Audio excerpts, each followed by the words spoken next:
Hi hello. ఈరోజు నేను ఈ వీడియో చేయడానికి కారణం నా మనసులో ఉండేటువంటి ఆనందాన్ని, మధుర స్మృతిని మీ అందరితోటి పంచుకోవాలని అనిపించింది. ఏంటంటే 2010వ సంవత్సరం సెప్టెంబర్ 5వ తేదీన మా జిల్లా కలెక్టర్ గారు నన్ను ఉత్తమ ఉపాధ్యాయురాలుగా సెలెక్ట్ చేసి నాకు అవార్డు ఇచ్చారు. బెస్ట్ టీచర్ అదేనండి, ఉత్తమ ఉపాధ్యాయురాలుగా అవార్డు ఇచ్చారు. ఇగో కలెక్టర్ గారు, మా జిల్లా కలెక్టర్ గారు, జాయింట్ కలెక్టర్ గారు, మా ఎమ్మెల్సీ గారు, మా సోషల్ వెల్ఫేర్ సారు, మా సోషల్ వెల్ఫేర్ మేడం, జిల్లా పరిషత్ సిఇఓ గారు, వీళ్ళందరి చేతుల మీదుగా అవార్డు అందుకోవడం చాలా ఆనందం అనిపించింది ఆ రోజు.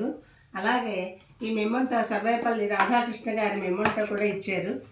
చక్కగా సాలు కప్పి సర్టిఫికెట్ కూడా ఇచ్చారు. మంచి సర్టిఫికెట్, చాలా బాగుంది. ఉత్తమ ఉపాధ్యాయురాలని రాసి మంచి నా పేరు అది రాసి నా సబ్జెక్టు రాసి బెస్ట్ టీచర్ అవార్డు ఇచ్చారు. పూలదండ, గులాబీ పూల దండలో వేసి చక్కటి సాలు కప్పి అందరిలో ఎంతో సన్మానం పొందాను. ఆ సన్మానించబడ్డ అనేటువంటిది నా జీవితంలో, నా సర్వీస్లో అదే గొప్ప అనుభూతి, ఆనందం. తర్వాత 2017లో మా స్టాఫ్ అందరూ కూడా, మా ఉపాధ్యాయులందరూ కూడా నాకు సన్మానం చేశారండి. సాలులు కప్పి అవి చాలా బాగా చేశారు. పిల్లలు చాలా చాలా గిఫ్ట్లు అవి ఇచ్చి, టీచర్స్ డే నాడు ఉపాధ్యాయులందరూ కూడా మంచి మంచి గిఫ్ట్లు ఇచ్చి సన్మానం చేశారు. ఉపాధ్యాయులందరూ కూడా, అందరికీ నేనంటే చాలా అభిమానం. ఏ స్కూల్లో పనిచేసినా అక్కడ అందరి అభిమానాలు పొందాను. అదే నాకు ఎంతో ఆనందంగా ఉంటుంది.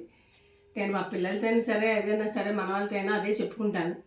నాకు అదేనారా చాలా ఆనందంగా ఉంటుంది. ఎంతో మంచి సర్వీస్ అయింది నాకంతా కూడా. 35 ఏళ్ళు కూడా చాలా మంచిగా అందరి ప్రేమాభిమానాలు పొందాను. ప్రధానోపాధ్యాయుల ప్రేమాభిమానాలు, గౌరవం అన్నీ పొందాను. అలాగా టీచర్లు అందరూ కూడా, ప్రతి సబ్జెక్ట్ టీచర్ కూడా, అందరూ మాస్టర్లు, టీచర్లు అందరూ కూడా అక్కయ్య గారు, తెలుగు అక్కయ్య గారు అనేవారు నన్ను. అందరూ తెలుగు అక్కయ్య గారు, అందరికన్నా ఒక ఏజ్లో పెద్దదాన్ని నేను.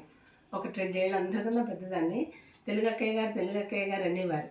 వాళ్ళు పెళ్లి రోజు వచ్చినా, పుట్టినరోజులు వచ్చినా అందరూ స్టాఫ్ రూమ్లో నా కాళ్ళకి దండం పెట్టి నా చేత ఆశీస్సులు పొందేవారు. మీరు ఆశీర్వదిస్తే మాకు ఎంతో బాగుంటుందండి అని ఒక సెంటిమెంట్గా వాళ్ళు పెట్టుకొని పాపం నన్ను ఎంతో గౌరవించారు, ఎంతో అభిమానంగా చూశారు. నా సర్వీస్ అంతా కూడా చాలా చక్కగా పిల్లలతోటి, ఉపాధ్యాయులతో చాలా బాగా గడిచిపోయింది. ఆ ఆనందాన్ని ఈరోజు మీకు పంచుకుంటున్నాను. అలాగే స్కూల్లోని ప్రతి సంవత్సరం ఆగస్టు 31న మాతృభాషా దినోత్సవాన్ని, తెలుగు భాషా దినోత్సవం గిడుగు రామ్మూర్తి పంతులు గారు, ఆయన మన భాషని చక్కగా చేశారు కదా, అందరికీ అందుబాటులోకి తీసుకొచ్చారు. వ్యవహార భాషని గ్రాంధిక భాషలో ఉన్నటువంటి భాషని వ్యవహార భాషలోకి తీసుకొచ్చినటువంటి వాడు గిడుగు రామ్మూర్తి గారు. ఈయన అందువల్ల మన ఆగస్టు 31న మాతృభాషా దినోత్సవం జరిపి 9-10 తరగతుల పిల్లల చేత ఎన్నో ప్రాజెక్టులు చేయించేదాన్ని. మాస్టర్లు అందరూ కూడా, ప్రధానోపాధ్యాయురాలు అందరూ బాగుంది, చాలా బాగా చేయించారు మేడం అని చాలా మెచ్చుకునేవారు. పిల్లలు కూడా చాలా హ్యాపీగా ఫీల్ అయ్యేవారు. తర్వాత మరి ఇంకా పిల్లల చేత చిన్న నాటకాలు, డ్యాన్సులు అవి వేయించి, పద్యాలు చెప్పించి, అలా ఏవో చేయించి దాన్ని నాకు అనుకూలంగా ఉండడానికి కూడా పిల్లలు చేయగలరు అనేటువంటి వాళ్ళు చెప్పించి డ్యాన్సులు అవి చేయించి చెందేదాన్ని. అలాగే 6-7-8 తరగతులకి జూనియర్ టీచర్లు అంటే గ్రేడ్ 2 టీచర్లు ఉంటారు కదా, వాళ్ళు చేయించేవారు. ఇలా స్కూల్లో ప్రతి ఫంక్షన్ కూడా చాలా బాగా చేసేవాళ్ళం.